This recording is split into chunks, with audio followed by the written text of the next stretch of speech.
وأشهد أن لا إله إلا الله وحده لا شريك له وأشهد أن محمدا عبده ورسوله اللهم صل على محمد وعلى آل محمد ما صليت على إبراهيم وعلى آل إبراهيم إنك حميد مجيد اللهم بارك على محمد وعلى آل محمد كما باركت على Ibrahim wa ala ali Ibrahim innaka Hamidum Majid.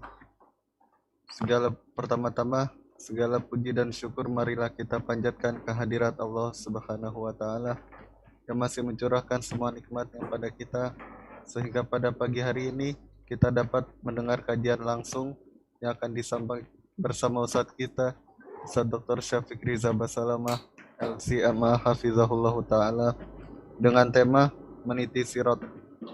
Salawat dan taslim tak lupa kita sampaikan pada Nabi Muhammad Sallallahu Alaihi Wasallam serta keluarganya, para sahabatnya, hingga umat beliau yang mengikutinya hingga akhir zaman kelak. Sebelum kajian ini dimulai, Ana akan membaca tata tertib kajian selama kajian ini berlangsung. Yang pertama, check-in menggunakan nama asli. Kemudian yang kedua, semua partisipan wajib mute audio dan video agar tidak mengganggu kelangsungan kajian ini. Kemudian yang ketiga, pertanyaan bisa diketik langsung via chat room Zoom atau pada kolom komen pada YouTube Kolbun Salim TV. Kemudian yang keempat, boleh bertanya langsung pada Ustadz Syafiq pada sesi tanya jawab jika sudah dipersilakan oleh host dan sebelumnya kami mohon untuk raise hand. Kemudian kami infokan atau kami beritahukan pada akhir sesi tanya jawab akan ada sesi pembagian hadiah di mana Ustadz Syafiq akan mengajukan 3 pertanyaan dan bagi siapa saja yang dapat menjawab maka kami mohon untuk raise hand kembali agar dipersilakan oleh panitia dan yang menang atau bisa menjawab akan diberikan hadiah berupa kitab. Mungkin sekian mukadimah yang dapat Ana sampaikan dan selebihnya kami persilakan pada Ustaz Dr. Syafiq Riza Basalamah LCMA Hafizahullah Ta'ala. Falyatafaddal mashkura. Jazakumullah khairan. Assalamualaikum warahmatullahi wabarakatuh. Alhamdulillah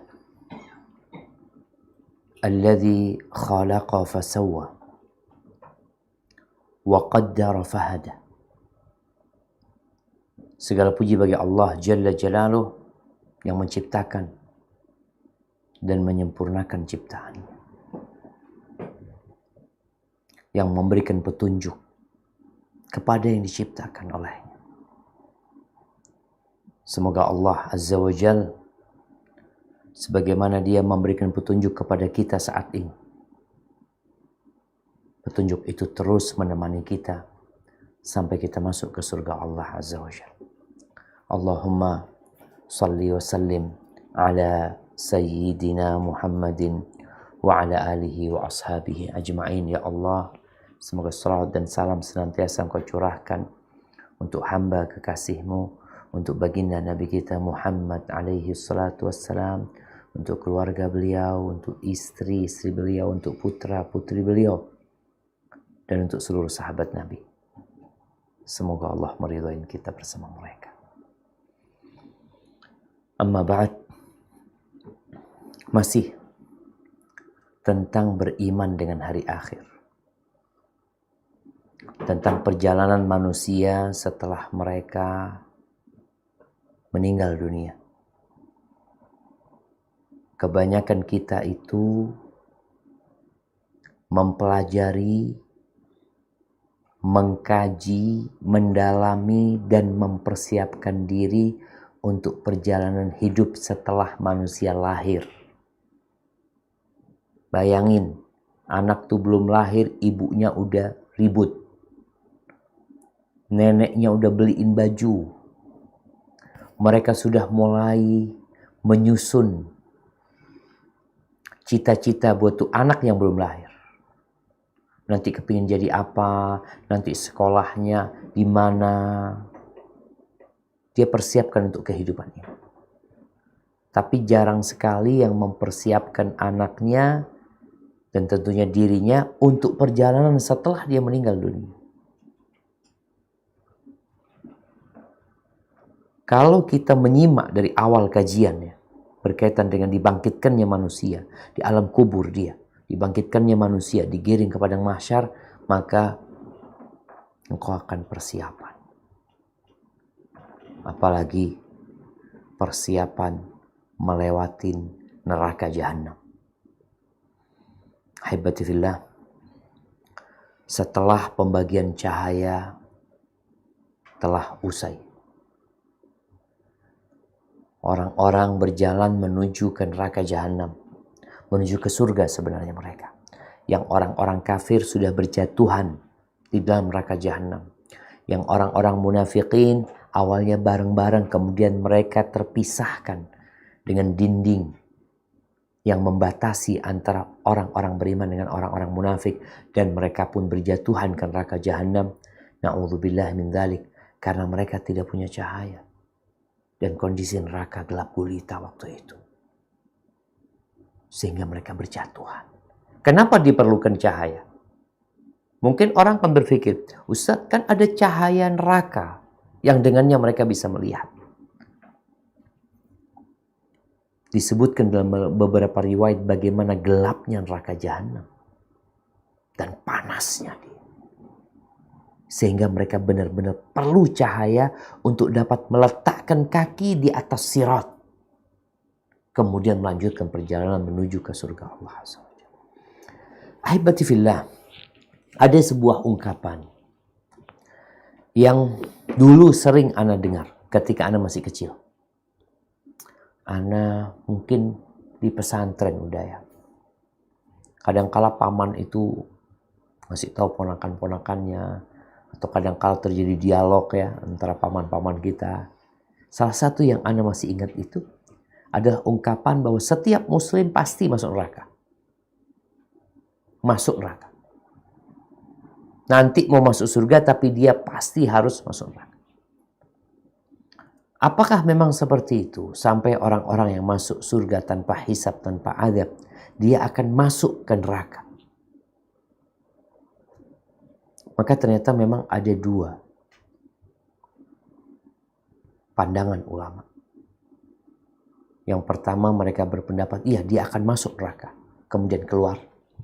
Ada yang mengatakan mereka akan melewati neraka. Dan sejatinya melewati neraka itu udah masuk ke neraka. Karena neraka ada di sana dan mereka melewati neraka seperti orang yang melewati sebuah tempat, maka dikatakan dia sudah pernah masuk ke tempat tersebut.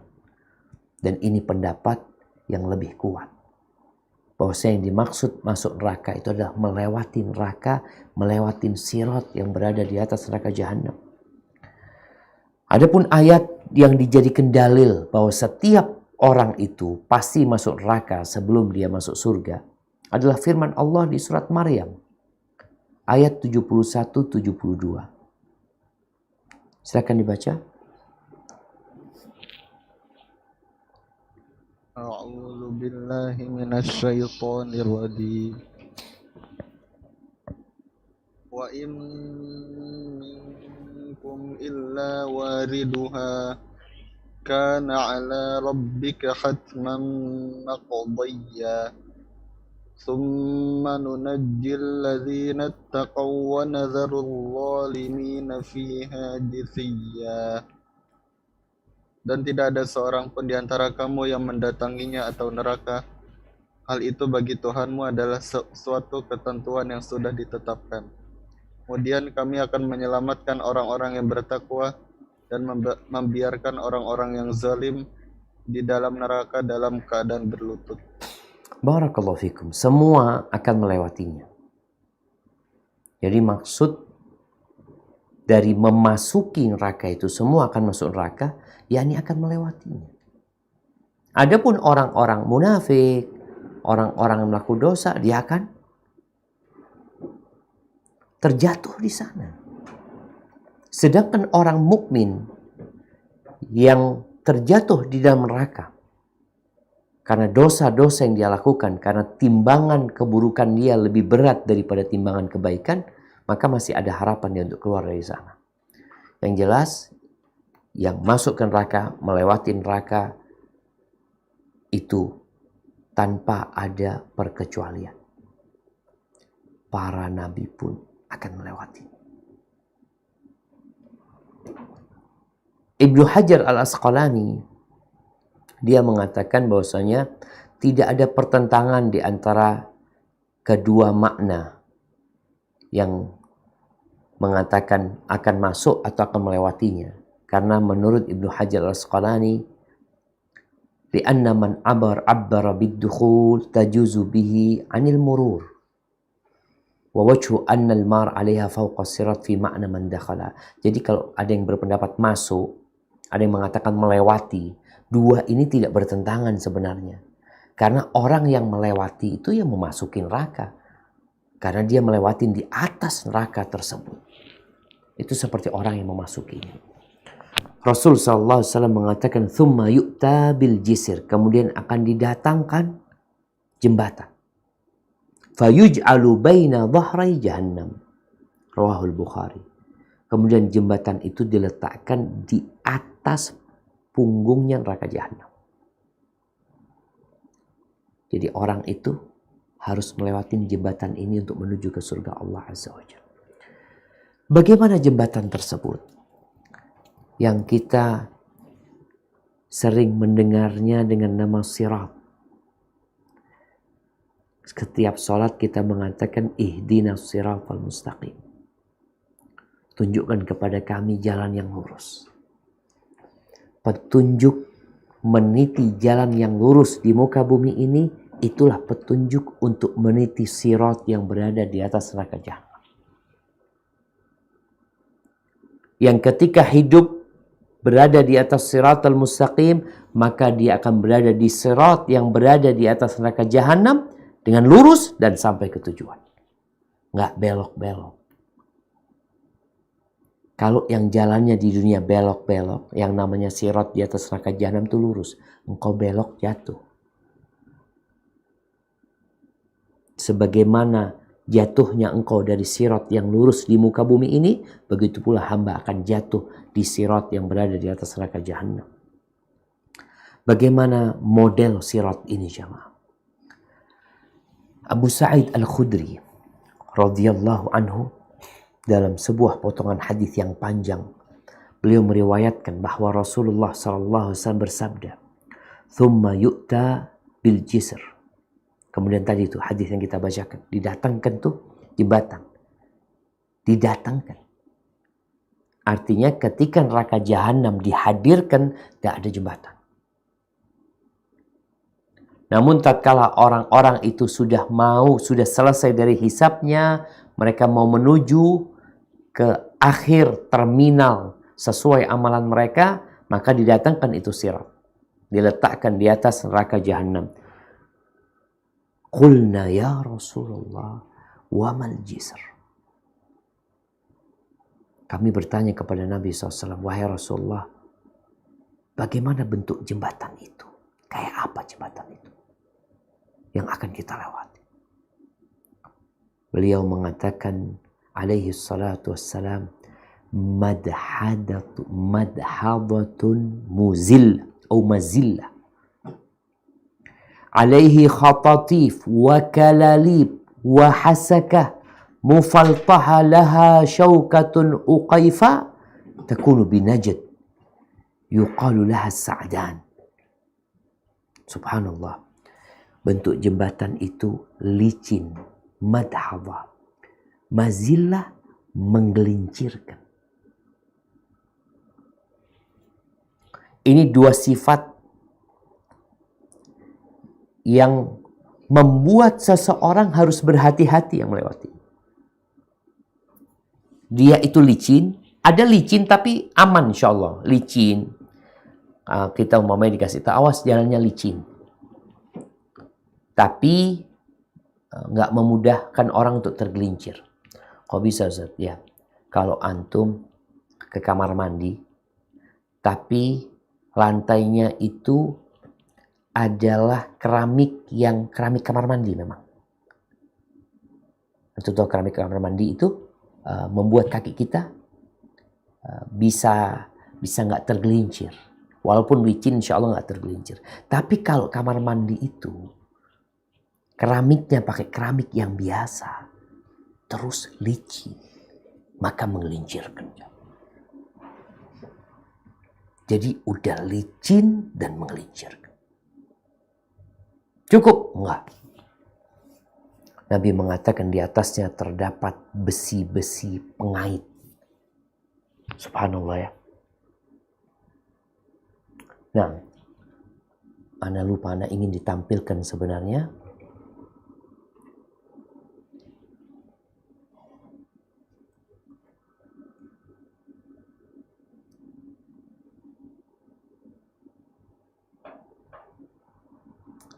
Khototif itu seperti kail jemaah. Nah, Bismillah.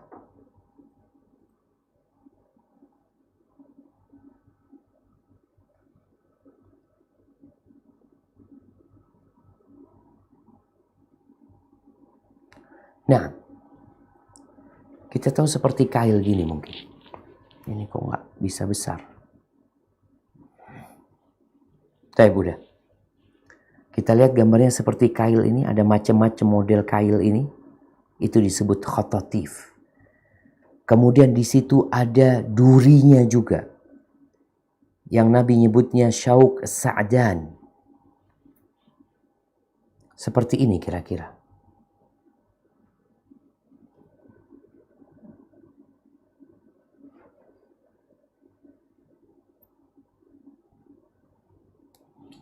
Nah, mungkin udah kelihatan.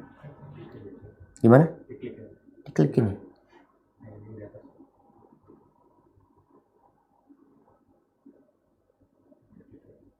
Nah, seperti ini syauk sa'dan. Nabi kasih contoh bahwasanya di sana ada pengait-pengait yang tadi seperti kail pancing itu. Kemudian ada pengait yang seperti duri-duri, ini kalau kena baju itu langsung nempel. Jadi orang kalau lewat di pohon sa'dan ini, nah, subhanallah. Baik. Nabi SAW menyebutkan di atasnya terdapat besi-besi pengait seperti kail-kail. Mungkin antum berpikir kecil. Kata Nabi SAW, la ya'lamu qadraha illallah. Nggak ada yang tahu besarnya kecuali Allah SWT. Kemudian di situ juga ada wa kalalib. Ya, sama kawat-kawat yang seperti jangkar, mungkin besi-besi yang seperti jangkar, yang seperti pengait. Semua yang dapat mengait. Dan Nabi menyebutkan di sana ada duri-duri seperti durinya Sya'dan. Tadi yang kita kasih gambarnya. Mudah sekali nempel di tubuh orang.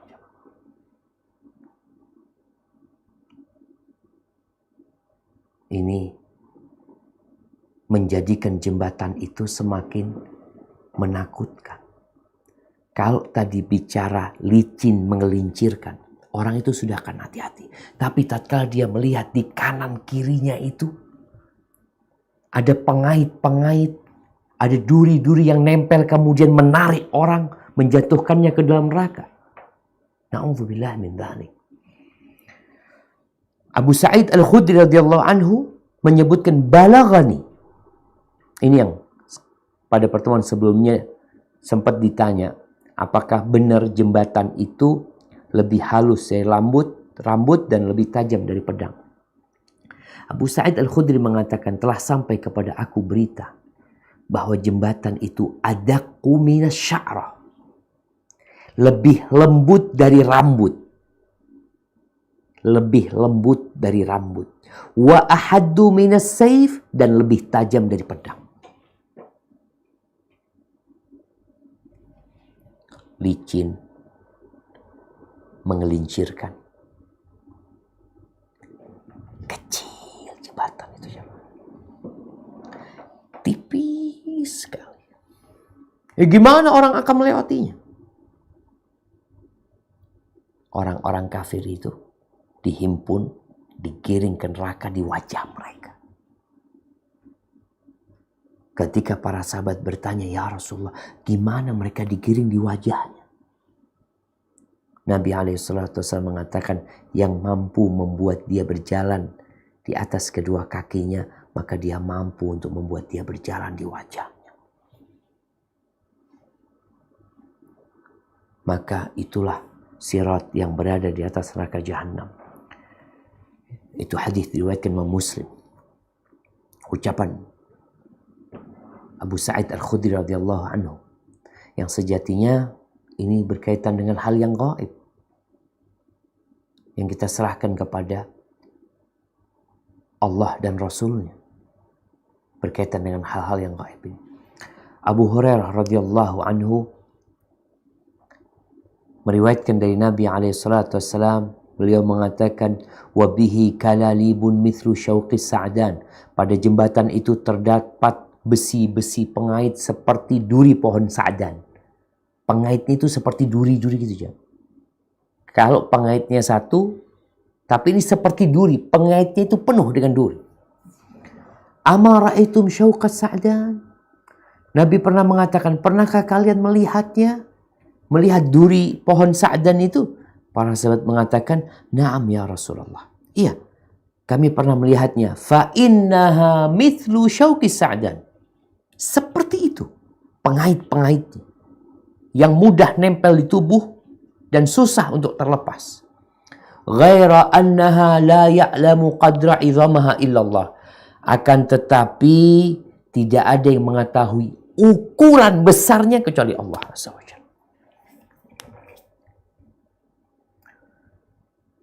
Kita itu kadangkala tidak mengagungkan Allah dengan sebenarnya. Kita meremehkan Allah, mengendengkan Allah. Seakan-akan kita diciptakan hanya untuk bermain-main di muka bumi ini. Padahal engkau lihat orang-orang pergi dan tidak kembali. Kondisi orang yang melewati sirat. Kalau tadi kita udah dikasih tahu model bentuknya. Bagaimana orang-orang yang melewatinya? Rasulullah SAW memberikan kabar gembira kepada kita. Beliau mengatakan dalam hadis riwayat Bukhari, wa yudrabu siratu baina dhahrai jahannam, dan dibentangkan sirat di antara dua punggung neraka Jahannam. Fa'akunu ana wa ummati awal man yujizuha. Maka aku dan umatku menjadi yang pertama melewatinya. Rasulullah SAW yang akan pertama melewati neraka Jahannam. Semuanya harus melewati proses itu. Dan umat Nabi Muhammad SAW akan menjadi umat pertama yang melintasi. Hudzaifah ibnul Yaman, sahabat Nabi yang menyimpan rahasia-rahasia Nabi SAW.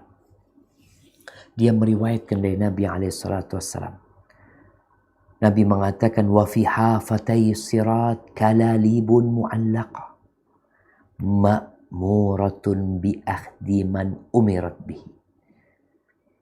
Dan di kedua sisi sirat terdapat besi-besi pengait yang digantungkan.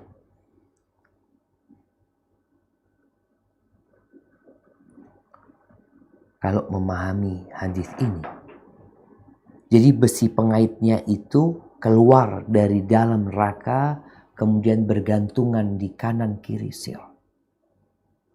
Orang di jalan ngelihat besi itu sudah ada. Dia diperintahkan untuk mengait siapa yang diperintahkan untuk dia kait. Gak sembarangan. Jadi besinya itu bergantung. Tinggal siapa yang akan dikait oleh besi tersebut menunggu perintah Allah SWT. famakdusun najin wa makdusun finnar. Beliau mengatakan maka ada yang terpeleset namun dia selamat, dan ada pula yang terjungkir masuk ke dalam neraka. Na'udzubillahi minan nar. Di hadis lainnya disebutkan kondisi manusia yang melewati sirat itu ada 3. Ada yang selamat tanpa terluka sama sekali. Selamat dia. Al-Imam Nawawi rahimahullahu ta'ala menyebutkan ada 3 jenis manusia yang melewati sirat. Yang satu bagian yang selamat. Najin musallam. Tidak ada satupun percikan api yang melukai tubuhnya. Tidak pula kakinya terluka.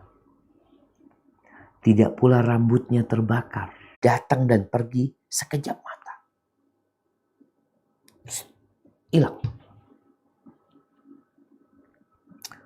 Thumma kamarrir rih. Kemudian Nabi menyebutkan seperti angin. Kemudian kamarrit tair, seperti burung yang terbang. Wasyaddir rijal. Ada yang seperti laki-laki yang lari. Tajri bihim a'malu. Mereka melewatin sirat itu dengan amalan mereka. Bukan dengan kepandaian mereka.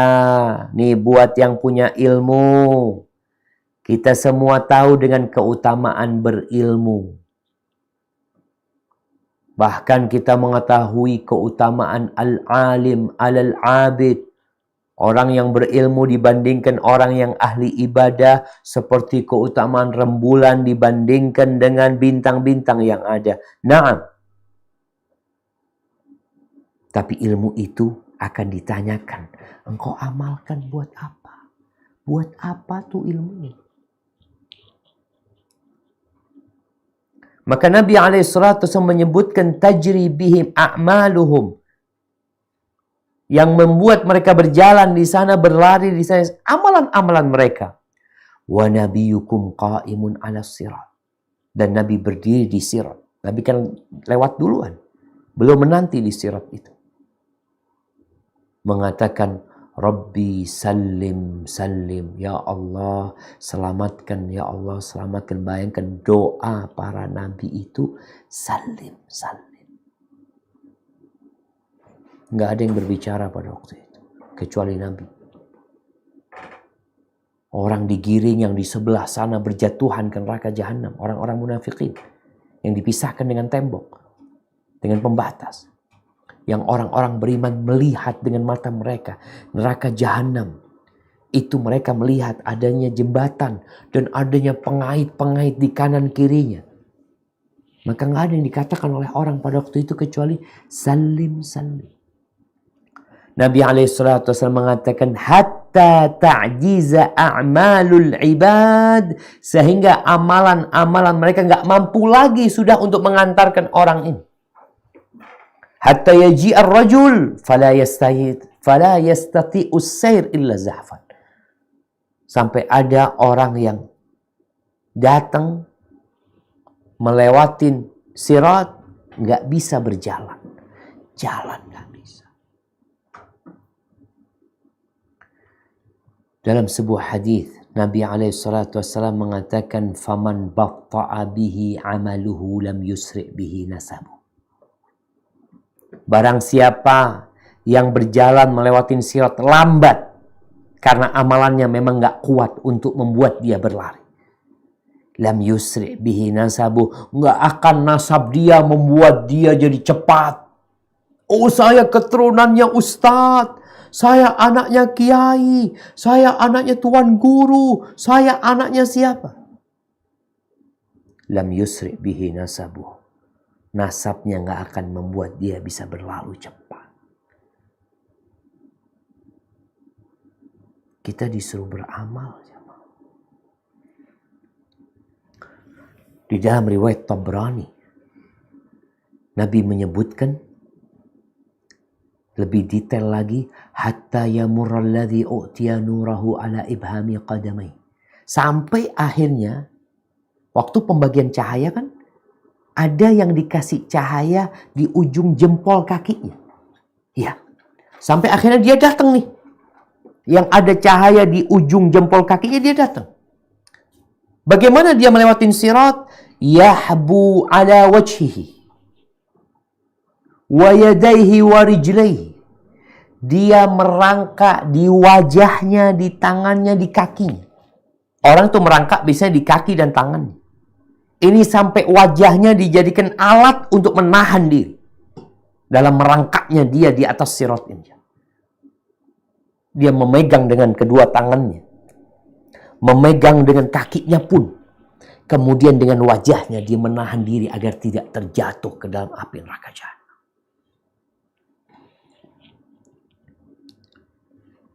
Takhirru rijlun wa ta'laqu rijlun. Kakinya satu terjatuh.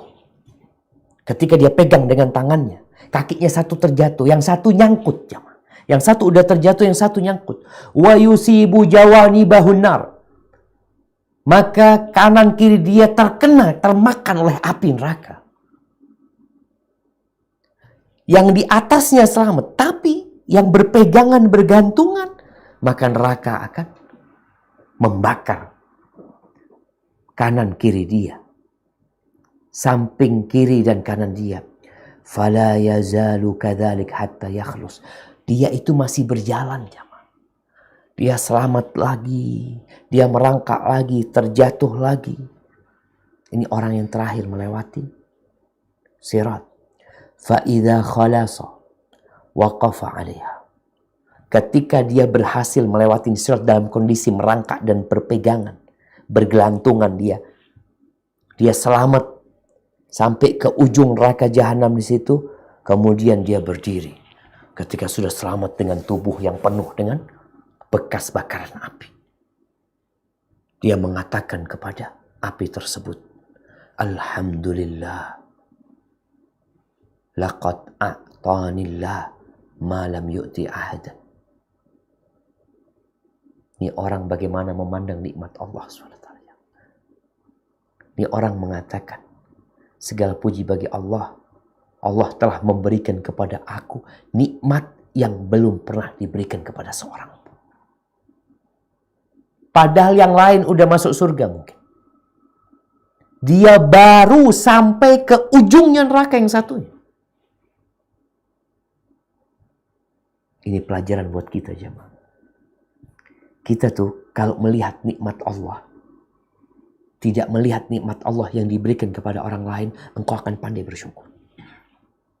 Tapi kalau engkau melihat ke atas, melihat orang dapat ini, dapat itu, kita nggak akan bersyukur. Tapi ini orang diselamatkan dari api neraka dalam kondisi dia terkoyak tubuhnya, terbakar bagian kanan kiri dia. Dia mengatakan segala puji bagi Allah. Allah telah memberikan kepadaku malam yu'ti ahadan. Apa yang belum pernah diberikan kepada seorang pun. An-najjani minha ba'da itsrahaituha. Karena dia telah menyelamatkan aku setelah aku melihat neraka itu. Hadisnya diriwayatkan oleh Imam Tabrani. Ahibati fillah. Dalam hadis yang lainnya, Rasulullah Sallallahu Alaihi Wasallam menyebutkan tentang rahim dan amanat yang diberdirikan di kanan kiri sirat. Ana akan bacakan hadisnya.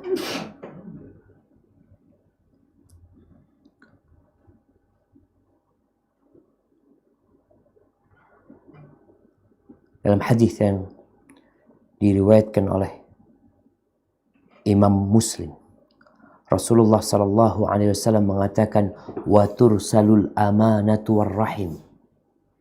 Lalu diutuslah amanah dan rahim. Sementara lagi kita akan bicara amalan apa sih yang agar kita cepat bisa melewati sirat. Salah satunya adalah menjaga amanah dan rahim. amanah dan rahim itu dikirim sama Allah. Fataqumani jambatai sirat yaminan wa shimalan. Amanah dan rahim itu akan berdiri di samping kiri kanan sirat. Di kanan dan kirinya. Kita tahu jembatan itu, sirat itu nggak ada pagernya. Kita kadang-kala kalau melewatin jembatan yang tidak ada, jembatan layang yang nggak ada pagernya, kita takut terjatuh. Maka di sini Allah Azza wa Jalla mengirimkan amanah dan rahim untuk menjadi pagar yang menyelamatkan. Sirat itu licin dan menggelincirkan. Di kanan kirinya ada pengait-pengait yang bergantungan. Maka dengan adanya amanah dan rahim ini, orang akan merasa nyaman melewatinya. Allah kirim.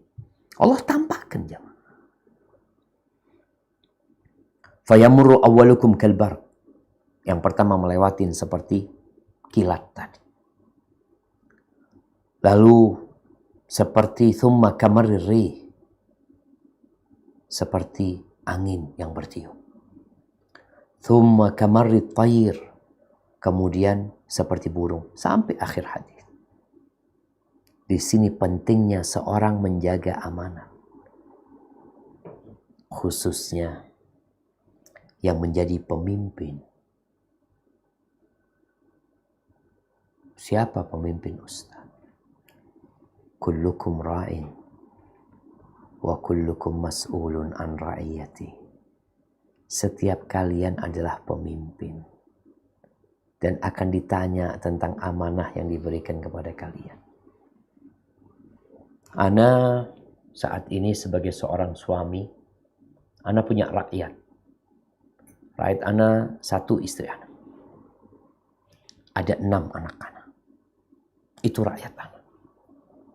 Ana akan ditanya, apakah amanah itu ana jaga? Yang menjadi kepala desa, amanahnya lebih besar lagi. Ada berapa kakak dalam pimpinanmu? Dalam amanah yang diberikan kepadamu. Oh, ada 100 kakak. 100 kakak.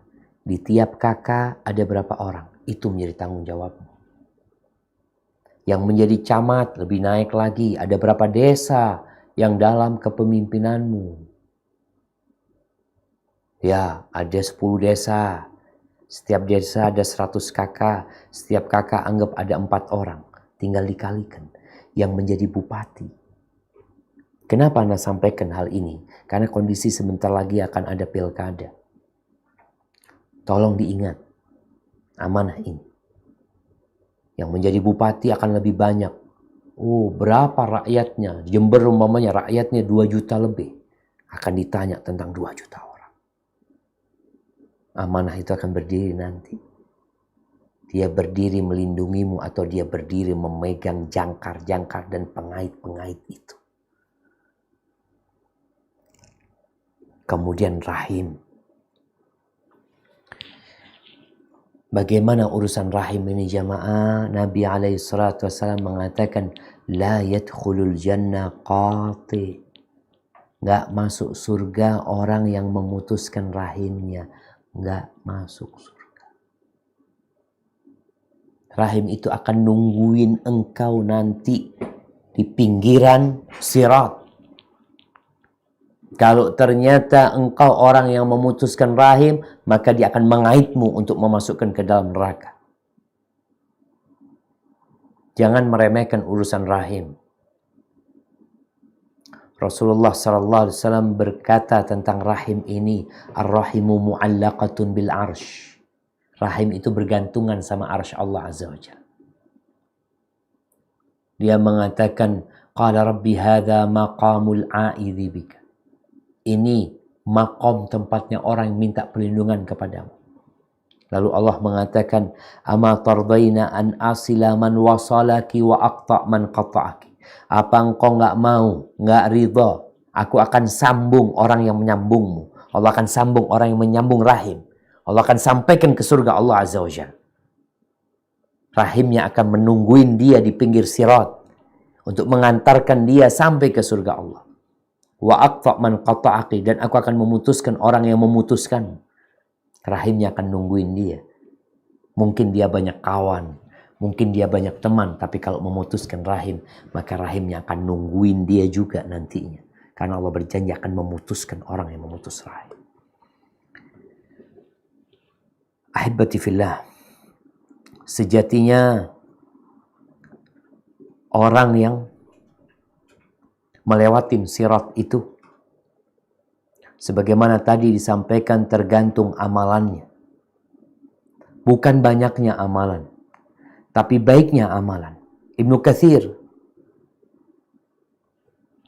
menyebutkan sebuah hadis bahwasanya az-zaluna waz-zallatu yawma idzin katsir.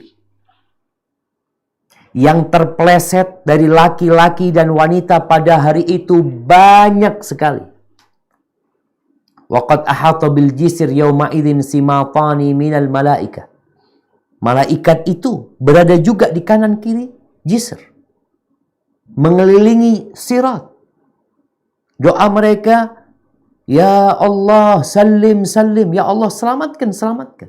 Sebagaimana Nabi alaihissalatu wassalam dan para nabi semuanya, doanya adalah Allahumma salim salim. Ahibati fillah,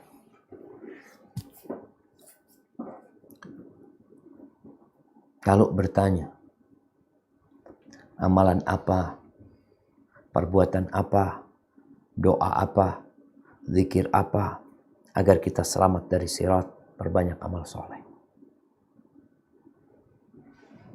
Perbanyak amal soleh.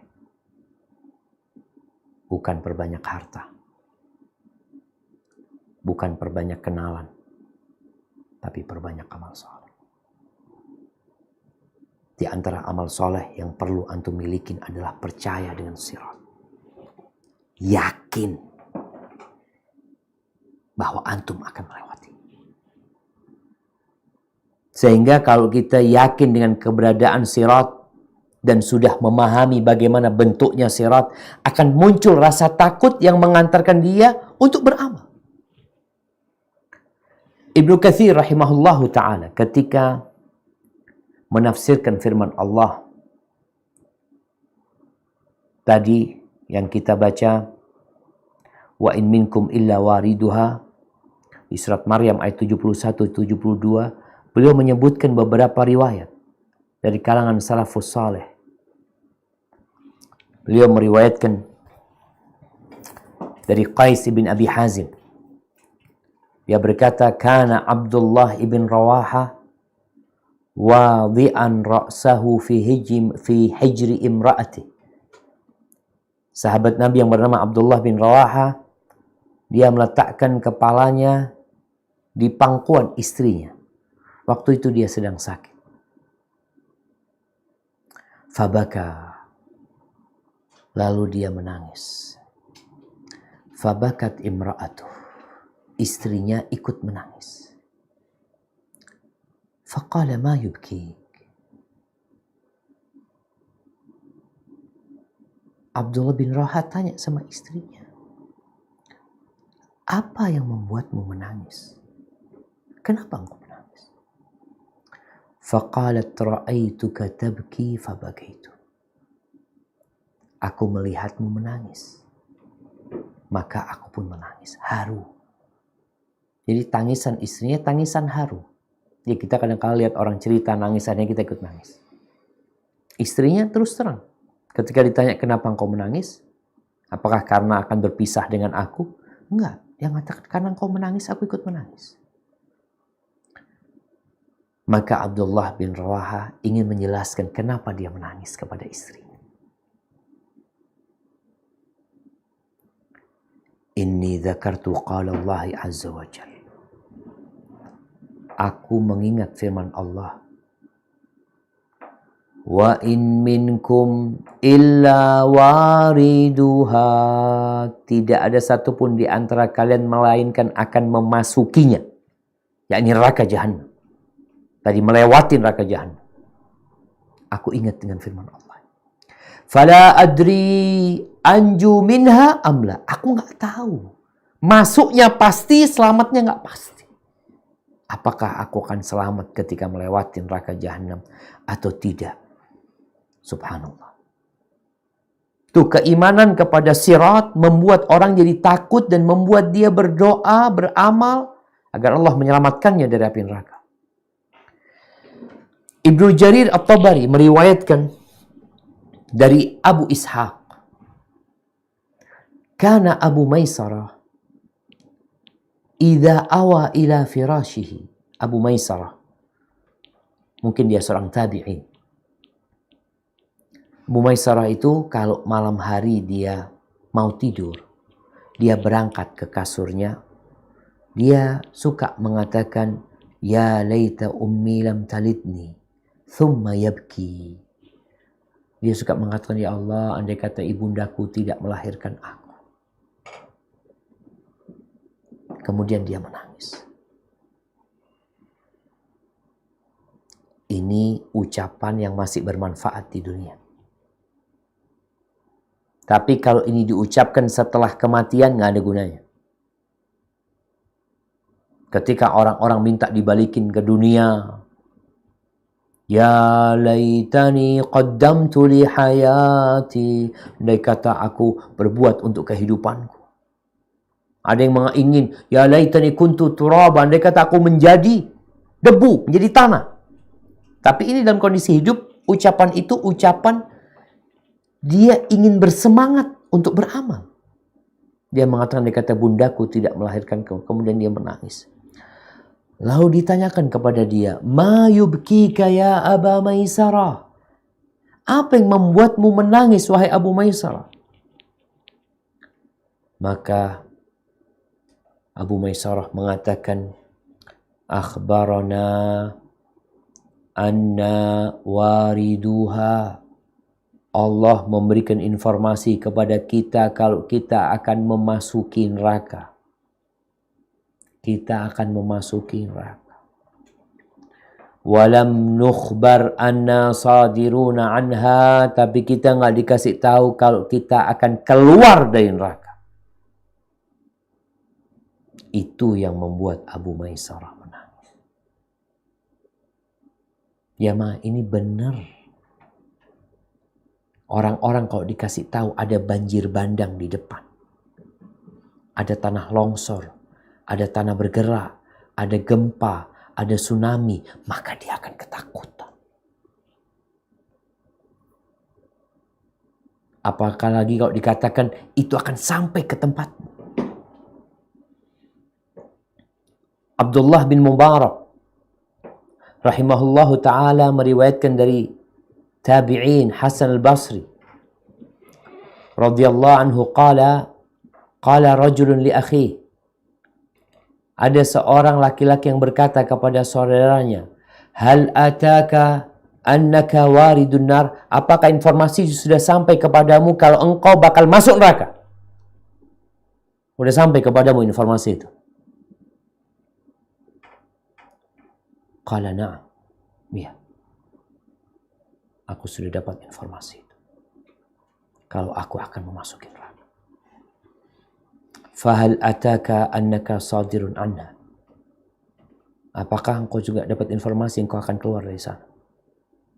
Enggak. Aku belum dapat informasi itu. Kata orang ini, fafima dhahik. Terus kenapa engkau ketawa-ketawa terus? Kenapa engkau? Udah tahu bakal masuk neraka. Melewati neraka. Hidup ketawa, hiburan sana, hiburan sini. Akhirnya orang itu setelah itu, fama ru'iya dhahikan hatta lahiqa billah. Setelah kejadian itu dia nggak pernah tertawa sampai mati. Tatkala seorang yakin, maka dia akan beramal. Dia akan jaga diri. Maka semua perintah-perintah Allah laksanakan. Dalam kondisi engkau sendirian. Dalam kondisi terang-terangan. Hindari larangan-larangan Allah. Jauhi. Dalam kondisi sendirian atau terang-terangan. insya Allah itu menjadi sebab engkau bisa melewati sirat dengan cepat. Namun hal itu harus dibarengi dengan iman dan ikhlas dalam beramal dan mengikuti sunnah Rasul Sallallahu Alaihi Wasallam. Maka siapa saja yang ingin cepat melewati sirat, bertakwalah kepada Allah dengan sebenar-benarnya takwa. Laksanakan perintahnya, jauhi larangannya, ikhlas, jangan riya, ikutin sunnah Nabi SAW. Karena yang pertama akan melewati sirat adalah Nabi SAW. Kalau engkau cinta sama Nabi, engkau akan dikumpulkan sama Nabi SAW. Jangan percaya dengan orang-orang yang mengatakan kamu ikutin saya, nanti di sirat, saya jamin kau bisa melewati sirat. Karena ada pendapat sebagian tokoh-tokoh yang menyimpang dari agama ini, yang berpendapat guru itu tidak dikatakan guru kecuali dia bisa menyelamatkan muridnya di sirat. Subhanallah. Engkau mau menyelamatkan muridmu. Doanya para nabi itu Allahumma sallim sallim. Malaikat-malaikat mengatakan Allahumma sallim sallim. Karena ucapan-ucapan seperti tadi itu menyebabkan sebagian orang malas beramal. Karena dia berpikir, oh anak kan ikut guru fulan, ustadz fulan, insya Allah dijamin. Hati-hati. Jangan sampai tertipu dengan zukhrufal qaul, ucapan-ucapan yang indah yang datangnya dari bisikan-bisikan syayatinul insi wal jin. Hadza wallahu a'lam bishawab. Itu berkaitan dengan sirat, dan setelah melewati sirat nanti orang-orang masih akan tertahan di atas jembatan yang berada di antara neraka jahanam sama surga. Insyaallah kita akan bahas bagaimana mereka tatkala berada di situ dan bagaimana tatkala mereka mendekati pintu surga. Hadza wallahu a'lam bishawab. Kita masuk ke sesi tanya jawab. Anda kembalikan kepada Ogi, fadhal. Syukran wa jazakumullah khairan. Kami sampaikan pada Ustaz Dr. Syafiq Riza Basalamah Al-Sema Hafizahullah Ta'ala atas materi yang telah disampaikan. Kemudian kita masuk ke sesi tanya jawab. Pertanyaan pertama, Ustaz. Bismillah. Afan, Ustaz izin bertanya, apakah orang-orang yang bertakwa ketika melewati sirat juga merasakan panasnya neraka? Apakah dosa-dosa yang kita tidak sadar atau belum kita ketahui ilmunya, dosa-dosa besar yang telah kita taubati tetap akan memasukkan kita ke neraka dulu ya Ustaz? Syukran jazakumullah khair. Barakallahu fikum. Nah, apakah orang-orang yang bertakwa juga akan merasakan panasnya api neraka? Di beberapa riwayat disebutkan mereka akan melewati neraka dalam kondisi neraka itu seakan-akan padam buat mereka. Artinya dingin buat mereka. Selamat mereka. 3 kondisi. Tadi kita sudah sebutkan ada 3 kondisi. Orang yang melewati neraka selamat. Kalau dikatakan tadi dia melewati neraka itu seperti kilat. Dia nggak akan merasakan apa-apa. Panas neraka itu nam. Tapi mereka melewatinya dengan amalannya sehingga mereka tidak merasakan hal itu. Namun mereka melihat. Mereka melihat neraka tersebut. Mereka melihat bagaimana orang-orang berjatuhan di sana. Sehingga cukup buat mereka itu menjadi sebuah nikmat. Orang kalau melihat adab, kemudian dia selamat dari adab tersebut, maka dia insya Allah akan lebih bergembira lagi dengan nikmat yang Allah berikan. Ya, jadi mereka tergantung amalannya. Kalau bicara orang bertakwa itu, apakah mereka akan merasakan panasnya api neraka? Api neraka itu membakar, kita tahu. Kemudian ada yang berjalan kaki, ya tentunya orang yang berjalan kaki, bagaimana kondisi dia berada di atas neraka sana? Berbeda dengan orang yang sekejap mata atau orang yang seperti larinya kuda yang paling kencang. Adapun berkaitan dengan dosa-dosa kecil kita, apakah nanti akan menyebabkan orang itu terluka?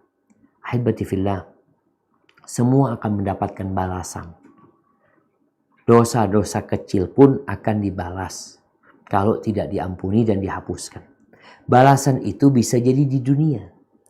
Oleh karena itu Abu Bakar Siddiq radhiyallahu anhu ketika mendengar firman Allah Jalla Jalaluh, Allah mengatakan, "Laisa bi amanikum wala amani ahlil kitab, man ya'mal su'an yujza bihi wala yajid lahu min dunillahi waliya wala nasira." Siapa yang berbuat salah pasti dibalas.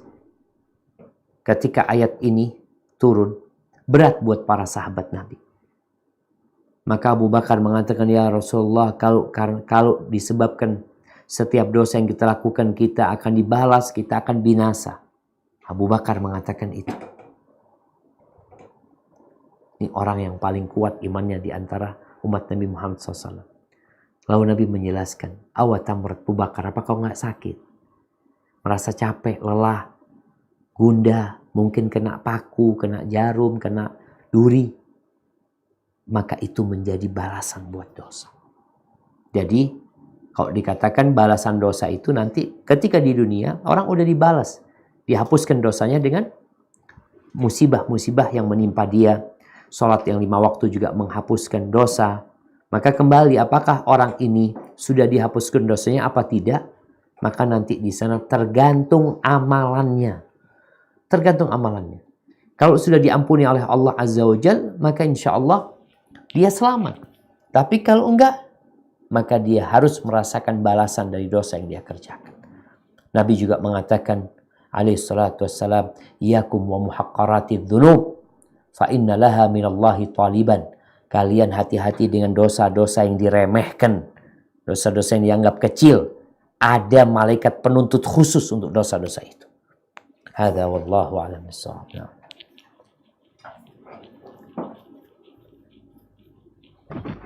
Jazakumullah khairan Ustaz atas jawabannya. Kemudian kami panggil Ibu Evi Yusnita, tafadhal. Bismillah, Assalamualaikum warahmatullahi wabarakatuh. Waalaikumsalam warahmatullahi wabarakatuh. Afwan Ustaz, Ana izin bertanya. Tafadhali. Apa yang harus Ana lakukan untuk amalan-amalan apa yang harus Ana lakukan untuk bisa melewati sirat dengan yang tadi Ustaz bilang seperti kencang seperti ini ya, kuda gitu. Karena mungkin selama ini ada berusaha untuk melakukan amalan yang memang amalan yang orang lain tidak tahu dan hanya Allah dan hambanya saja yang tahu. Itu kadang-kadang ada tergoda dengan orang yang kita lakukan amalan itu, yang terhadap orang itu, tapi berusaha untuk ikhlas, cuman kadang ada godaan yang akhirnya terucap walaupun tidak langsung. Itu Ustaz. Intinya amalan apa yang harus Ana lakukan untuk bisa melewati itu, karena memang Ana terlalu takut untuk membayangkan jembatan Siratnya sendiri, karena tadi malam qadarullah ada kajian juga yang menceritakan bagaimana ciri-ciri jembatan Sirat itu gelap, halus, lebih halus daripada rambut, dan tajam lebih dari pedang. Itu Ustaz, Ana membayangkannya sudah takut yang luar biasa Ustaz. Nah, barakallahu fiik. Barakallahu fiik. Nah, jemaah. Ya. Kalau seorang beriman seperti tadi kisah Abdullah bin Rawaha, Abu Maisarah, bagaimana tatkala dia yakin dengan keberadaan sirat dan semua akan melewatinya, maka mau tidak mau dia akan mempersiapkan diri agar dia bisa melewati sirat. Harapannya bisa cepat dan tidak merasakan sama sekali panasnya api neraka. Langsung sampai ke surga. Amalan apa? Tadi kita sudah singgung bahwasanya semua amal soleh. Khususnya amanah. khususnya silaturahim. Karena dia akan diberdirikan di kanan kiri sirat untuk menjagain orang yang menjaga dan untuk menarik orang yang selama ini tidak melakukan amanah atau tidak menjalankan amanah dan tidak menjaga silaturahim. Kemudian jamaah, kita itu harus berlomba-lomba. Di dunia ini orang berlomba-lomba untuk jadi yang paling kaya, untuk jadi yang paling baik, untuk jadi yang nomor satu. Tapi untuk akhirat kita kadang-kala amalnya itu biasa-biasa aja. Kalau kita melihat orang kerja di dunia, kawannya semangat, dia kerja biasa-biasa aja, maka akan ditegur. Engkau kok nggak semangat kerjanya sih? Tapi kenapa untuk urusan akhirat kita santai? Maka ketika anti punya amalan-amalan yang tersembunyi, jaga amalan tersebut. Jangan sampai akhirnya orang tahu. Atau kalau kita pernah membantu orang, akhirnya orang itu ya mungkin nyakitin kita sehingga terucap di diri kita, tuh orang udah ana bantuin ini itu, hati-hati amalan itu akan gugur nantinya. Maka apabila anti sebagai seorang istri, tugaskan, amalkan atau jalankan tugas anti sebagai seorang istri. Taat sama suami, patuh sama suami, menghormatin suami, menghargai suami. Selalu tampil indah buat suami. Menjaga kehormatan dirinya. Menjaga sholat yang 5 waktu. Menjaga puasa di bulan Ramadan. Kalau bisa tambahin dengan ibadah-ibadah sunnah lainnya, insya Allah kita berharap kepada Allah Azza wa Jalla. Karena ibadah seorang mukmin itu harap-harap cemas. Dia berharap kepada Allah, tapi dia juga perlu takut. Jangan-jangan amalannya tidak diterima sama Allah Azza wa Jalla. Maka minta agar Allah menerima amalanmu dengan berdoa, Rabbana taqabbal minna innaka antas sami'ul alim wa tub alaina innaka antat tawwabur rahim. Hadza wallahu a'lam bissawab.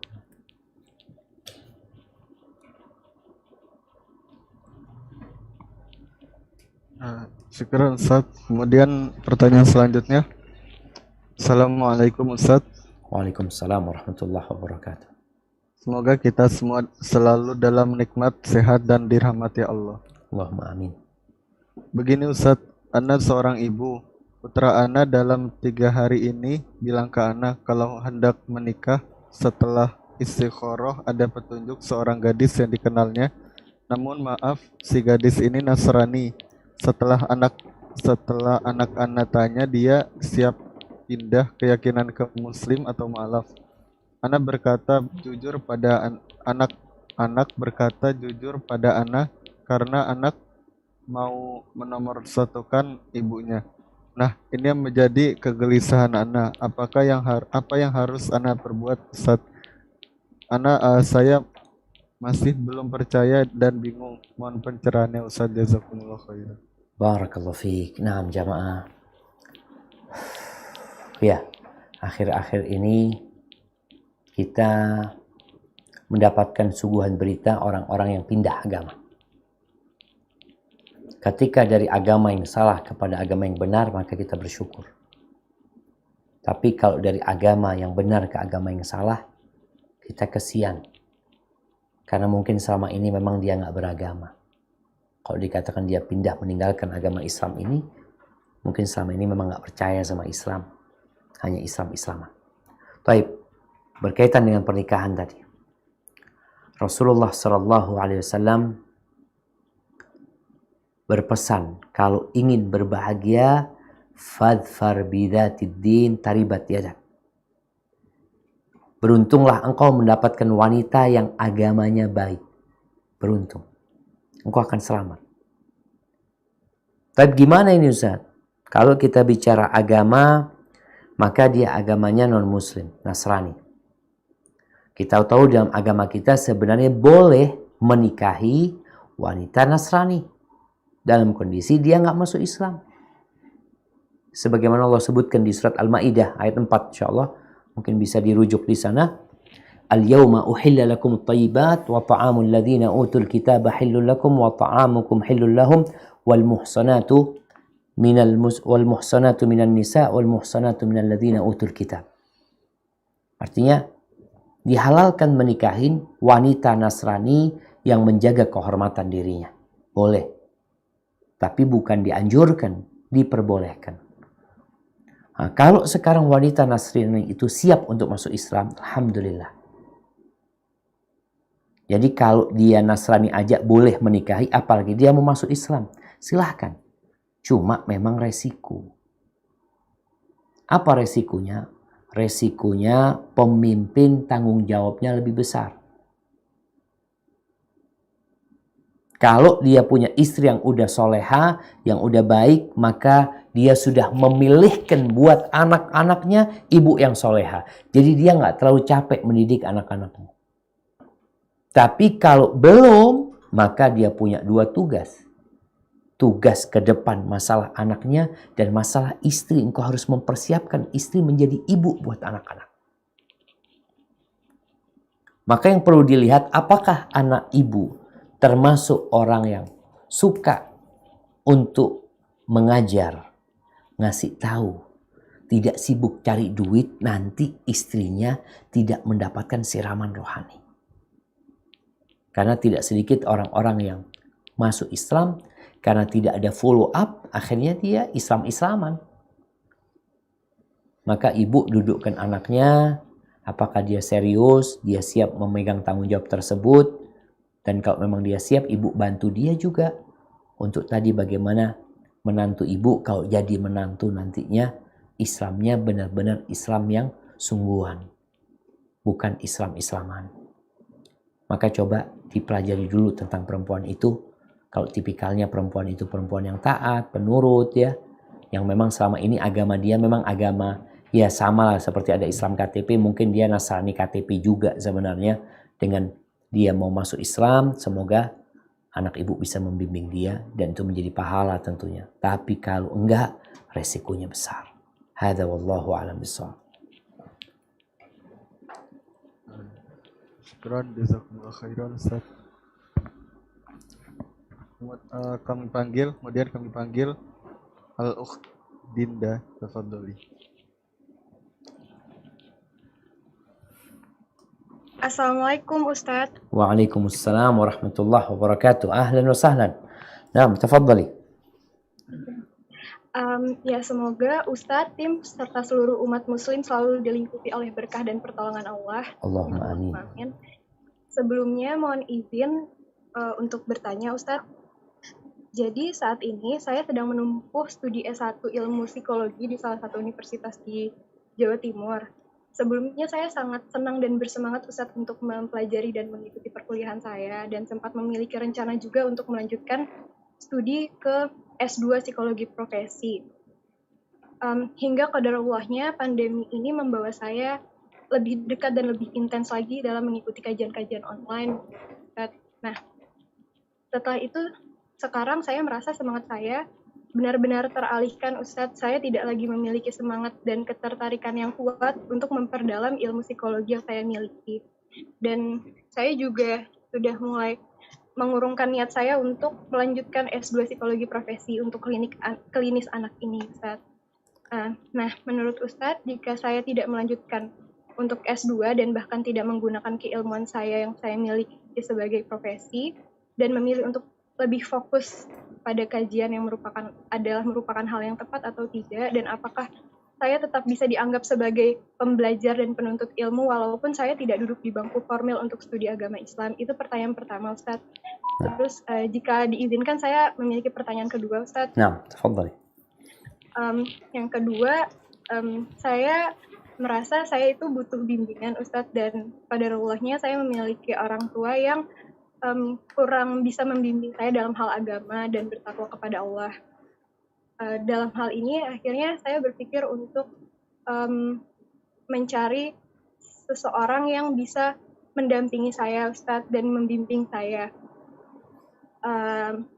Apakah saya bisa Ustadz untuk meminta dan meminta pembimbing yang baik ilmu agamanya untuk dapat membimbing saya, sedangkan saya sendiri tidak memiliki ilmu agama yang cukup, bahkan bisa dibilang minim Ustadz. Mungkin saya butuh nasihat juga dari Ustadz. Itu aja pertanyaan dari Siap, saya. Terima Masya kasih Allah. banyak Ustadz untuk kesempatannya. Jazakallah. Barakallahu fiik, barakallahu fiik. Iya jemaah. Ya, ternyata pandemi ini membawa hikmah. Di antaranya adalah ternyata belajar ilmu itu mudah. Mau itu ilmu agama atau mau ilmu umum. Buktinya kampus-kampus online. Anak-anak nggak hadir ke sekolah, mereka bisa mengikuti pelajaran. Mereka bisa mendapatkan ilmu. Dan kita juga semakin melihat konten-konten yang berada di dunia maya ini, banyak konten-konten positif yang bisa dimanfaatkan. Terus banyak orang yang selama ini nggak ngaji, dengan pandemi ini akhirnya jadi ngaji. Ini nikmat atau hikmah di balik musibah. Kembali kepada pertanyaan ukhti tadi tentang apa yang harus dia lakukan. Apakah dia lanjut atau dia nggak lanjut. Yang pertama anti lihat kepada ilmu yang anti pelajari. Ketika ilmu itu bermanfaat buat anti. Sebagai seorang istri dan sebagai seorang ibu. Karena akhir dari tujuan seorang wanita adalah dia menjadi istri. Kemudian dia menjadi seorang ibu. Kalau untuk urusan kerjaan dunia itu sampingan buat dia. Yang utama adalah bagaimana dia membahagiakan suaminya dan bagaimana dia menciptakan generasi-generasi masa depan yang bertakwa kepada Allah Azza wa Jalla. Kalau ilmu yang dia pelajari insya Allah dapat menjadi manfaat buat dia. Manfaat buat umat juga. Setelah buat dirinya, setelah buat anaknya, buat keluarganya, mungkin dia bisa memberikan manfaat. Alhamdulillah sekarang banyak sekolah-sekolah Islam yang bicara sekolah perempuan ya, yang mereka memerlukan ilmu psikologi umpamanya dan itu bermanfaat. Silahkan dilanjutkan kalau memang dilihat tujuannya bukan untuk mencari uang buat anti nantinya. Karena ada seorang yang memang bekerja untuk cari uang. Sehingga tatkala dia menikah pun dia akan keberatan meninggalkan pekerjaannya walaupun suaminya sudah memenuhi semua kebutuhan dia. Karena dia merasa rugi, karena belajar selama ini buat apa? Dalam benak dia belajar untuk cari uang gitu loh. Tapi kalau belajar untuk berkhidmat nantinya, engkau nggak harus bekerja. Ilmumu masih bisa digunakan di tempat-tempat yang lainnya umpamanya. Untuk membantu lembaga-lembaga yang ada, insya Allah masih bisa dilakukan. Maka nasihat Anda buat anti, coba anti istikharah antara melanjutkan atau tidak. Tapi kalau memang tadi kecondongan anti untuk belajar itu udah nggak ada, sekarang bagaimana mendalami ilmu agama? Pelajari ilmu agama yang lebih intens lagi ya. Pelajari rukun Islam, rukun iman. Dengan itu insya Allah anti dapat memberikan cahaya buat diri anti dan buat keluarga anti. Tadi disebutkan tentang orang tua yang mungkin belum bisa menjadi pembimbing anti. Anti insya Allah membimbing keluarga dengan anti mempelajari ilmu agama yang lebih dalam. Berkaitan dengan ilmu-ilmu lain masih bisa dipelajari dengan berbagai cara. Tetap anti bisa dapat manfaat ilmu psikologi umpamanya dan tetap bisa dipraktekkan dalam kehidupan anti sebagai seorang muslimah, menjadi dalam posisi sebagai seorang istri, posisi sebagai seorang ibu, posisi sebagai seorang anak. Insya Allah ilmu itu kalau memang bermanfaat masih bisa dijalankan. Adapun pertanyaan kedua tentang butuhnya bimbingan. Nah, kita butuh bimbingan. Dalam perjalanan menuju kepada Allah Azza wa Jalla, kita perlu guru pembimbing dan kita perlu kawan yang berempati sama kita, yang satu hati sama kita. Jadi anti butuh pembimbing dan butuh kawan. Maka carilah pembimbing ini.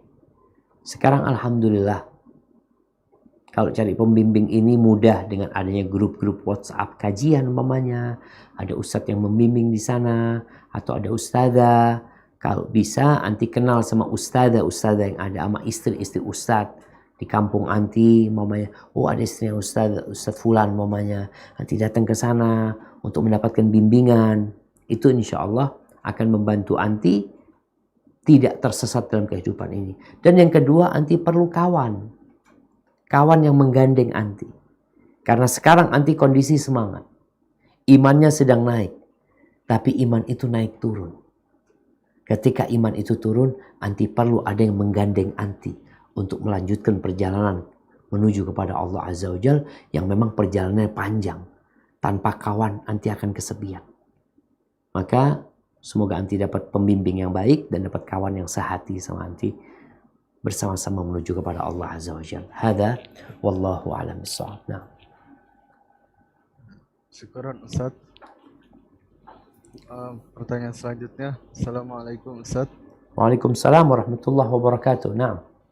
Ana mau bertanya, apakah janin atau bakal bayi umur 2,5 bulan ini sudah termasuk anak yang bisa menolong orang tuanya kelak di hari akhir, termasuk meniti sirot? Karena kandungan Ana dinyatakan hamil anggur dan harus diangkat. Jazakallah khair. Barakallahu fikum. Nah, jamaah. Kalau bicara anak yang dapat memberikan syafaat kepada orang tuanya adalah anak atau janin yang sudah ditiupkan ruh.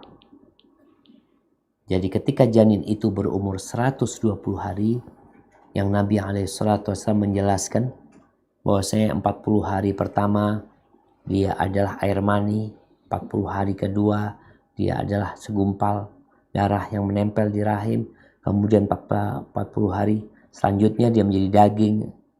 Seperti itu proses. Dan setelah dia ada wujudnya dalam umur 120 hari, Allah kirim malaikat untuk meniupkan ruh. Jadi dihitung dia itu adalah manusia yang dia akan dibangkitkan pada hari kiamat. Adapun yang mati dalam kondisi belum ditiupkan ruh, maka dia belum ada ruhnya. Tidak ada pengembalian ruh ke sana karena dia memang belum pernah ada di muka bumi ini. Sehingga yang sebelum umur 120 hari, dia tidak akan dapat memberikan apa-apa. Apa sekarang amalan buat ibunya agar dia bisa selamat dari api neraka dengan musibah yang menimpa dia? Maka bersabar. Bersabar menerima kondisi itu. Karena jadi berat buat seorang ibu yang dia sudah bergembira pada waktu tes pertama, dia lihat dirinya positif, tahu-tahu setelah 2,5 bulan bayi itu nggak ada di perut dia. Maka dengan kesabaran, semoga Allah memudahkan jalan dia melewati sirat menuju surga Allah Azza wa Jalla. Hada wallahu a'lam bishawab. Nah. Syukran, jazakumullah khairan Ustaz. Kemudian kami panggil Al-Ukht Yunita Rusmiyati. Assalamualaikum Ustaz. Waalaikumsalam warahmatullahi wabarakatuh. Naam, tafadhali. Afwan, izin bertanya. Tadi malam pun juga sudah mendengar kajian tentang kurang lebihnya sama dengan hari ini kajian dari Ustaz. Nah, 2 kali aku mendengarkan kajian ini, aku jadi teringat akan dosa-dosa besar kakek nenekku yang dulu sering melakukan dosa besar seperti berbuat kesyirikan, bahkan sampai ajal meninggal kakek nenek belum pernah melaksanakan ibadah sholat. Karena memang kondisi lingkungan di daerahnya itu memang penuh dengan budaya kesyirikan dan memang banyak orang yang belum mengenal agama Islam secara benar, dalam arti tidak pernah melakukan sholat dan tidak pernah melakukan ibadah lainnya. Nah, bagaimana caranya meminta pengampunan untuk kakek nenek yang sudah meninggal tersebut, Ustaz? Terima kasih. Nah, barakallahu fikum. Subhanallah jamaah ya. Jadi kondisi-kondisi yang ditanyakan itu sebenarnya masih ada di negeri kita. Oleh karena itu pesantren-pesantren, sekolah-sekolah agama ini harus lebih digalakkan lagi. Agar dakwah ini bisa sampai ke sana. Walhamdulillah, teknologi yang ada sekarang ya bisa menjadi sarana untuk menyampaikan agama Allah ini kepada orang-orang tersebut yang masih hidup tentunya. Kalau tadi dikatakan lingkungannya memang jauh dari agama, kadangkala Islamnya cuma Islam syahadat doang, Yang lainnya wallahu a'lam sudah. Bapaknya Islam, dia Islam. Tapi ibadah-ibadah lain nggak ada dikerjakan. Karena kemungkinan di desa itu nggak ada ustadz memang. Karena semuanya sama. Atau dikarenakan anak-anaknya itu yang merantau nggak pulang lagi ke kampungnya. Maka ingat, ini tugas kita bersama. Tugas menyampaikan agama Allah Azza wa Jalla. Setiap muslim itu adalah pendakwah. Sesuai dengan kemampuan dia. Kullukum du'an. Nabi SAW berpesan, balighu anni walau ayah. Sampaikan dari aku walaupun satu ayat. Nabi berpesan, falyuballighi syahid minkumul ghaib. Yang hadir, hendaklah menyampaikan kepada yang absen, yang nggak hadir. Maka harapan ana, ukhti yang bertanya tadi, ketika engkau tahu lingkungan di sana jauh dari agama, bagaimana engkau sekarang berusaha agar Islam ini sampai kepada mereka? Dengan mengundang ustadz, atau apalah yang bisa dikerjakan di sana. Terus berkaitan dengan anak atau cucu ini yang mendapati kakeknya seperti itu. Apa yang harus dia lakukan? Ya, selama kakek neneknya itu belum keluar dari Islam. Kalau bicara meninggalkan sholat ini memang ada dua pendapat para ulama. Sebagian berpendapat kalau yang sudah meninggalkan sholat sama sekali adalah kafir. Tapi jumhur ulama berpendapat dia belum kafir selama dia masih berpegang teguh dengan syahadatnya dan dia meyakini la ilaha illallah Muhammad Rasulullah, maka kondisi dia adalah muslim. Dan bagaimana anak ini mendoakan. Jadi selama nggak tahu orang tuanya itu keluar dari Islam atau neneknya keluar dari Islam dan kakeknya, maka yang bisa dilakukan seorang anak adalah mendoakan mereka, bersedekah buat mereka. Itu mungkin yang bisa dilakukan tatkala mereka sudah meninggal dunia. Dan tugas kita juga bagaimana kerabat-kerabat kakek nenek ini, kalau masih ada, masih hidup, yang belum tersentuh agama, kita dakwain mereka juga agar mereka ya mengerti agama ini dan menjalankannya. Hada wallahu a'lam bissawab. Sekarang saat pertanyaan selanjutnya. Assalamualaikum warahmatullahi wabarakatuh, Ustaz. Waalaikumsalam warahmatullahi wabarakatuh. Ibu saya memutuskan hubungan dengan saudara-saudaranya dikarenakan kesalahan saya dan menyuruh saya memutuskan juga. Saya ingin menyambung lagi, tapi kalau ibu saya tahu, ibu saya yang akan memutuskan hubungan dengan saya bingung. Apa yang harus saya lakukan? Jazakallahu khairan. Jadi pemutusan itu karena kesalahan dia ini. Karena salah dia. Kesalahan dia. Allahu Akbar jemaah. Ini bencana ya. Apa bencananya? Orang sudah salah malah memutuskan silaturahim. Seharusnya yang salah itu minta maaf. Baik, apa yang harus dilakukan anak ini? Ya, dia berusaha untuk menyambung rahim. Bagaimana dia dekat sama ibu. Menyampaikan kepada ibu tentang keutamaan menyambung rahim. Kemudian ancaman-ancaman yang memutuskan rahim. Setelah itu dia jelaskan sama ibu, kalau dulu pernah putus rahim itu aku salah, Bu. Aku yang salah, Ibu. Sampaikan kepada ibu. Dan ajak ibu untuk menyambung kembali. Lalu engkau menjadi utusan kebaikan. Datang kepada mereka, minta maaf sama mereka. Walaupun ibu mau belum minta maaf. Engkau datang ke sana minta maaf sama mereka. Mulai mengembalikan suasana yang indah. Mencairkan yang beku, menghangati yang dingin ya. Dengan cara mungkin berbagi hadiah. Engkau kirim hadiah. Sekarang kan kirim hadiah mudah jemaah. Kau beli sesuatu di atas namakan fulan buat ibumu.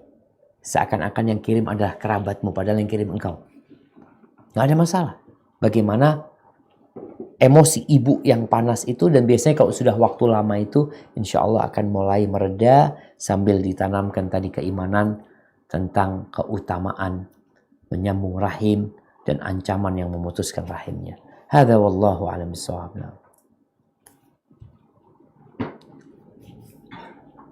Syukran jazakumullah khairan. Saat Kemudian kami panggil Al-Akh Nofriyadi dari Solok Sumbar. Masya Allah. Tafadhol. Assalamualaikum Ustaz. Waalaikumsalam warahmatullah. Ahlan wa sahlan. Mana kabar antum? Mana kok nggak kelihatan sama antum? Alhamdulillah baik Ustaz. Masya Allah. Antum di Solok ini. Nah, Ya tafadhol. dari Solo Ustaz. Masya Allah, Solok namanya ya. Iya, anak-anak kalau nggak salah pernah ke Solok dulu itu. Nofri ingin bertanya Ustaz, Tafadhol Nafri. Silahkan. bagaimana cara supaya waktu kita ini berkah Ustaz? Di saat sekarang Nofri udah mulai kuliah, tapi pengen juga ikut kajian Ustaz kan. Kadang-kadang bentrok Ustaz. Dan kadang-kadang saat kajian orang tua kadang-kadang manggil gitu Ustaz. Nah. Tuh kurang fokus Ustaz. Masya Allah, Masya Allah. Sahih, Masya Allah. Apa Barakallah. kajian malam. Kadang-kadang kita susah bangun pagi kalau kemalaman tidur gitu Ustaz. Syukran Ustaz. Ya, barakallahu fikum Nafri. Masya Allah jamaah. Nih sekarang kita ngaji itu lintas negara, lintas benua, lintas pulau jamaah.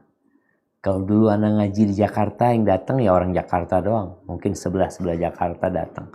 Tapi sekarang kajian yang dari Solo hadir, Masya Allah. Nah, pertanyaannya bagaimana supaya waktu kita berkah? Dalam kondisi pandemi ini, Alhamdulillah, ada banyak waktu luang. Rasulullah SAW mengatakan, nikmatani maghbunun fihima kathirun minan nas.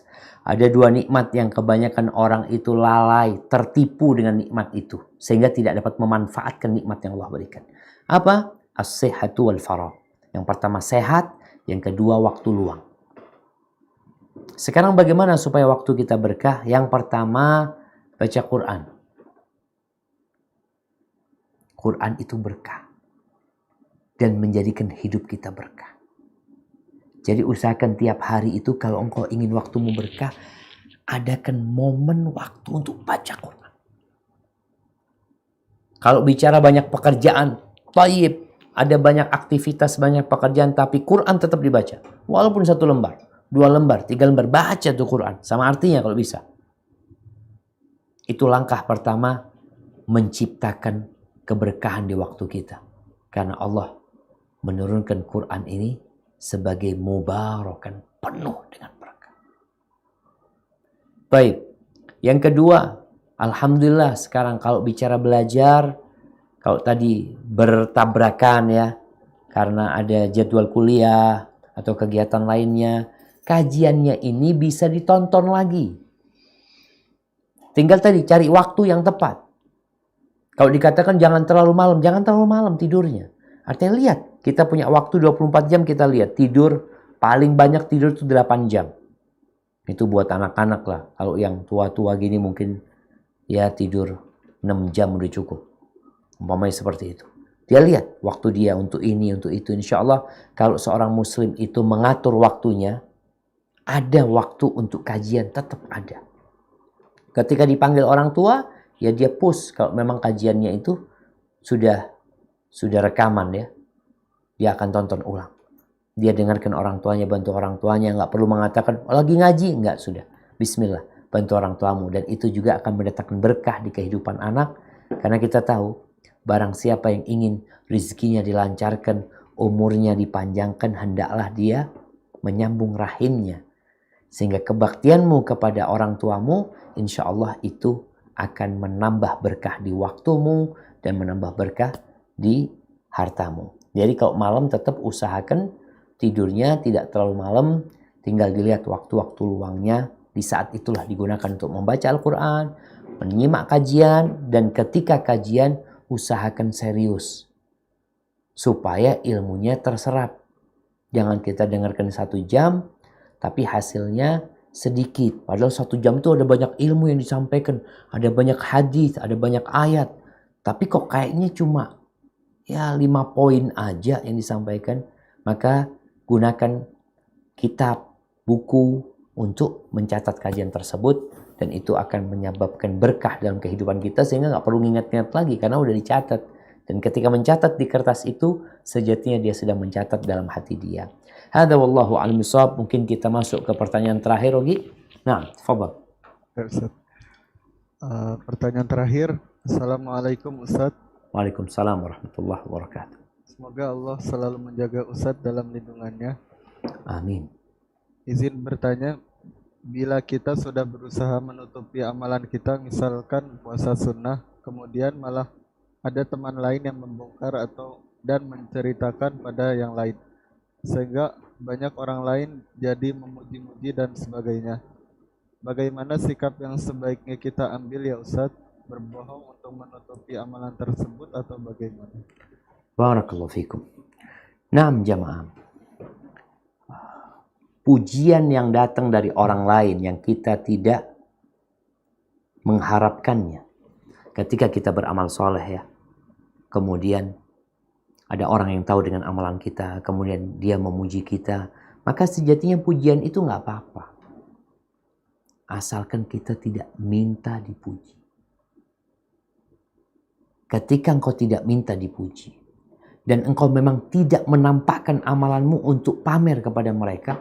Rasulullah SAW ditanya tentang seorang mukmin yang berbuat baik di dunia ini. Kemudian ada yang memuji dia. Kata Nabi SAW, tilka ajilu bushral mu'min. Itu kabar gembira buat orang beriman yang disegerakan di dunia. Asal engkau menjaga hati untuk tidak riak dan pamer. Kalau ada orang yang bukan fulan puasa, ya Allah doakanlah mudah-mudahan dari anak istiqomah. Cukup itu. Dan kita perlu menjaga hati. Bagaimana tersembunyi amalan kita. Kalau akhirnya ketahuan kan. Bagaimana tersembunyi. Tapi tanpa berdusta dan bohong. Tanpa berdusta dan bohong. Artinya ya sudah engkau cari. Kalau bicara itu puasa sunnah ya. Gimana kalau engkau ketika puasa sunnah. Ya jangan datang ketika waktunya makan. Teman-teman lagi ngobrol, lagi minum kopi, engkau datang. Mau nggak mau ketahuan nantinya. Tapi tatkala engkau itu berusaha, oh anak mau datang ketika teman-teman nggak makan minum mamanya. Insya Allah ketika itu nggak ada yang nawarin makan dan minum. Dan itu akan tersembunyi insya Allah. Tapi ketika mereka lagi makan, kau disuguhi makan, fadol makan. Lalu kau mengatakan, alhamdulillah aku sudah makan. Betul, sudah makan tadi waktu sahur. Nggak apa-apa ngomong seperti itu. Udah makan, maksudnya makan pada waktu sahur tadi. Kalau enggak, engkau lagi puasa kayaknya. Kalau ketahuan puasa, jangan bohong. Iya, doakanlah. Semoga Anda bisa istiqomah. Tapi hindari tempat-tempat yang sehingga amalanmu jadi nampak tadinya. Hadza wallahu a'lam bishawab. Itu yang bisa Anda sampaikan pada kesempatan kali ini. Mungkin kita masuk ke sesi terakhir. Ke pertanyaan. Iya. Nah, gimana Ogi pertanyaannya? Pertanyaan. Oh, nah. Ya, anak-anak sampaikan pertanyaannya, Ogi. Kuisnya. Baik. Yang pertama pertanyaannya, sebutkan 3 kondisi manusia ketika melewati sirat. Bu Nunung NDH. Bismillahirrahmanirrahim. Kondisi manusia melewati sirat ada 3 golongan, Ustadz. Nah. Yang pertama yang selamat tanpa terluka sedikit pun. Yang kedua dia selamat dengan terluka, badannya terkoyak atau terbakar di kanan kirinya. Yang ketiga yang terjungkal ke dalam neraka. Na'udzubillahi minan nar. Nah, sahih, barakallahu fiik. Baik. Pertanyaan yang kedua.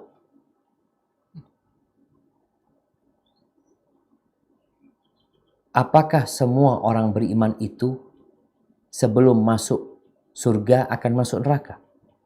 Betul.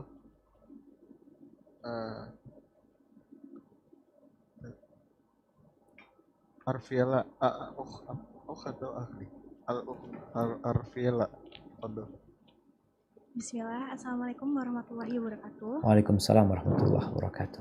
Semua akan melewati neraka, yaitu orang mukmin maupun munafik. Artinya itu orang itu akan melewati siratal mustaqim. Nah, artinya itu mereka itu melewati neraka, bukan maksudnya semua orang masuk neraka. Nah, Ustaz, apakah benar? Barakallahu fiik. Iya. Artinya orang-orang munafik udah jatuh duluan, tapi semua orang beriman yang soleh ya, yang yang punya dosa, sampai para nabi pun semuanya akan masuk neraka. Maksudnya mereka akan melewatin sirat yang berada di atas neraka jahanam. Iya, barakallahu fiik. Sahih. Tapi pertanyaan yang ketiga, apa doa para nabi ketika mereka melewati sirat?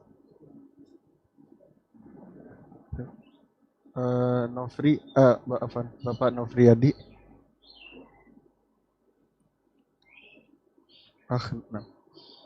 Naam Ustaz. Naam, tafadhal. Apa doanya? Salim salim kata salim salim Ustaz. Apa artinya salim salim? Ya Allah, selamatkan ya Allah, selamatkan. Nah, diselamatkan gitu. Iya, barakallahu fiik. Nah, itu doa para nabi, juga tadi ada riwayat para malaikat pun meminta keselamatan buat orang-orang yang beriman, ya Allahumma salim salim. Tapi jamaah, itu yang bisa kita sampaikan pada kesempatan kali ini. Semoga kita termasuk yang selamat tanpa terluka sedikit pun melewati sirat yang berada di atas neraka jahanam. Ana kembalikan kepada Akh Ogi untuk menutup acara. Jazakallah khairan. Syukran wa jazakumullah khairan. Kami ucapkan pada Ustaz Dr. Syafiq Riza Basalamah LCMA Hafizahullah Ta'ala atas materi dan jawaban yang telah disampaikan, dan tim SRB yang menyisihkan waktunya untuk kami. Kemudian kami mohon maaf pada para penanya yang tidak kami bacakan pertanyaannya karena terbatasan waktu yang singkat ya, dan pertanyaan yang masuk banyak sekali. Dan kami ingatkan pada para pemenang untuk menghubungi kontak person yang tertera pada poster kajian hari ini. Nah, mungkin itu saja kajian yang dapat kami siarkan, dan selebihnya kami mohon maaf, kurang lebihnya kami mohon maaf. Mari kita tutup dengan doa kafaratul majelis. Subhanakallahumma bihamdik asyhadu an la ilaha illa anta astaghfiruka wa atubu ilaik. Syukran wa jazakumullah khairan. Assalamualaikum warahmatullahi wabarakatuh.